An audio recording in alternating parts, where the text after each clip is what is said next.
Hey guys, Titonia here.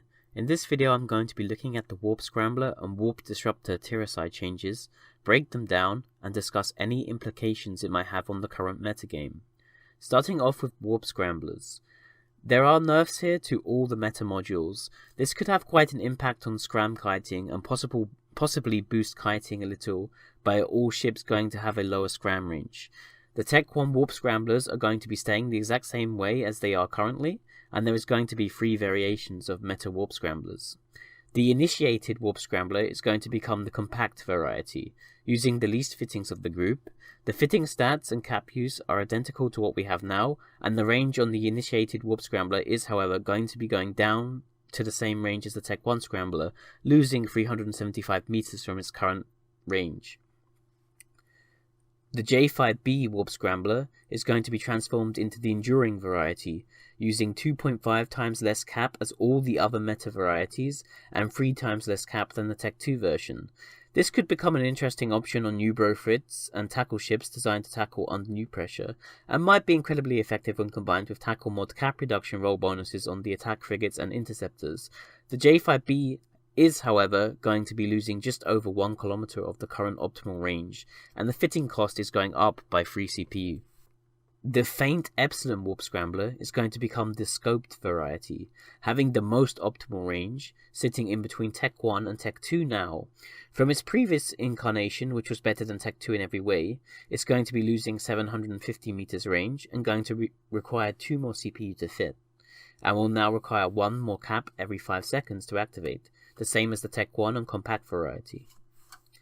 The Tech 2 Warp Scrambler is going to be unchanged. However, with the nerf to optimal range and all the other Warp Scramblers, it may become more popular on ships with the CPU to spare for it. Moving on to faction, let's cover the storyline module first. The Delineative Warp Scrambler is going to continue to be the easiest scram to fit in the game, with a CPU cost of 18 unchanged, and the optimal range is also going to remain at 9 kilometers. CCP are also boosting the cap activation cost on it down to the same level as the new Enduring meta module at 2 cap to activate. An interesting change is that the Pirate and Navy faction modules are all going to be receiving 3 points of disruption strength now. This change might have some relevance with the new Supercapital Warp Core strength rebalancing, which is going to take place in the Citadel expansion. Now let's cover the differences. The modules themselves are going to be separated into 3 different tiers. These tiers are going to include a compact tier, which uses less CPU than the compact meta variation, with a slight cap reduction cost and an optimal range of 10 kilometers. Included in this tier is the Cardari Navy, Candid Navy, Dark Blood, and Dread Garusta Warp Scramblers. In the second tier, which is the middle of the road tier, positioning themselves between the lighter fitting requirement tier and the new higher strength tier, is the Shadow Serpentis Warp Scrambler, and the new module, Federation Navy Warp Scrambler, which will be introduced into the game. These modules will have identical fitting requirements and cap cost of the new Initiated Warp Scrambler, while boasting an increased optimal range of 10.5 kilometers. They are going to have identical stats to the current Dread Garusta's Warp Scrambler. The final tier is the Strength tier, which will include the True Sancha, Domination, and Republic Fleet Warp Scramblers.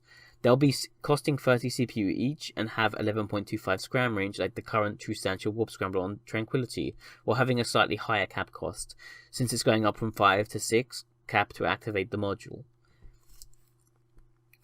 Finally, the Officer Warp Scramblers are going to all be receiving 6 points of Warp Disruption and are going to be rebranded into Heavy Warp Scramblers. CCP plans to introduce other heavy warp scramblers aimed at capital ships into the game at a later point, and the CPU fitting requirements on all Officer Warp Scramblers are going to be increasing depending on what meta level it is, and the cap cost for activation is also going to be double what it currently is. The optimal range for all 4 Officer Warp Scramblers is going to remain unchanged. The biggest change of this set, in my opinion, is the range nerf to all meta scramblers, which could impact scram kiting and brawling fits getting scram slingshots on kiters. It is important to remember that there are going to be a few more options for CPU space in the future though, because there are a few other Tiericides that may help with finding the fitting space for the Tech 2 Warp Scrambler. Moving on to the Warp Disruptor changes, just like Warp Scramblers, the Tech 1 variety is going to remain completely untouched. There are also going to be the same 3 varieties as Warp Scramblers. The Fleeting Warp Disruptor is going to become the compact tier, using 30 CPU, the same as the best named Warp Disruptor currently. the cap cost to activate is actually going to increase by 5 to the same as Tech 1. The J5 Warp Disruptor is becoming the enduring version, using the least cap per second. At 18 cap to activate it, it's actually better than the best named currently, which requires 20 cap to activate, which may help for new brofits who have lower cap skills. However, the CPU cost will be at 40, the same as Tech 2, instead of 34, which is currently on the J5 Disruptor. The Faint Warp Disruptor will become the scoped variety, gaining a range of 22 kilometers. This is interesting and means that warp disruption ships will finally have a meta version, which improves optimal range. You used to have to buy the Tech 2 or faction versions to achieve this. It would of course be slightly harder to fit with a CPU cost of 40. The Tech 2 Warp Disruptor is going to be unchanged for fitting and for range. The cap requirement on it, however, is going to increase from 25 to 30 cap for activation. This could have an impact on some kiting ships, particularly frigates, which might struggle to maintain a micro warp drive and a Tech 2 point now. Moving over to the faction varieties, the storyline module, the Interruptive Warp Disruptor, got significant buffs. Like all storyline modules, it will now boast the easiest fitting requirements in the game. At 20 CPU, it's actually easier to fit than every Warp Scrambler aside from its storyline brother. Down from 34 CPU, which used to be harder to fit than the old best named Warp Disruptor, so it was considered useless by most people. It's also going to have the same range as Tech 2, up from 22 kilometers to 24 kilometers, and it's also going to use less cap as now. It's going down to 18, the same as the Enduring module to activate. This module may also become more popular because of a few nerfs to other faction Warp Disruptor fitting requirements. The Navy and Pirate modules are going to be split into 3 different tiers, just like the Warp Scramblers, an easier fitting and cap cost tier, a middle tier, and a strength tier. The Compact tier will have a CPU requirement of 25. This is better than almost all other Warp Disruptors currently on Tranquility, which mostly have 40 CPU. Only the Domination and Republic Fleet Warp Disruptors used to have easier fitting requirements, and they'll also have slightly lowered cap requirements of 20 cap to activate and 26 km optimal range. This includes the Cardari Navy, Kandid Navy, Darkblood and Dread Grooster Warp Disruptors, and every single one of these Warp Disruptors will now be more powerful than they were before the patch. The only difference is the Darkblood Warp Disruptor is losing a bit of range, but the increased CPU and cap cost I think more than makes up for that. And the other 3 are just getting straight up buffed. The middle tier will have a CPU requirement of 32, an activation cost of the same as the non-enduring modules, and 28 km optimal range. This is also an improvement to the current Shadow Serpentis Warp Disruptor, which will just be getting more range and being easier to fit for free, and a Federation Navy Warp Disruptor will also be coming into the game with the same stats.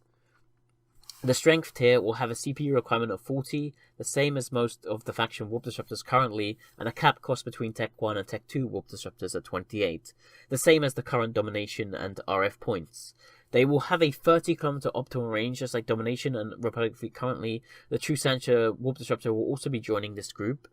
Both the RF and Domination Warp Disruptors have received a significant nerf here, since the CPU requirements have more than doubled from what they were previously. There are some forum tiers about the RF Domination point nerf and the CPU requirements for best faction disruptors going from 19 to 25. I, however, think this change is somewhat warranted. It didn't make sense the faction warp disruptors were easier to fit than faction warp scramblers, and the new storyline module can be used as a replacement on the tight CPU fits. Finally, the Officer Disruptors will become Heavy Disruptors, just like the Officer Warp Scramblers. They will have 3 points of strength, going up from the current strength of 2 on all of them. The lower Meta Warp Disruptors are also getting boosted, since they used to share or have less range than faction Warp Disruptors with the same CPU and higher grid requirements, with huge cap requirements.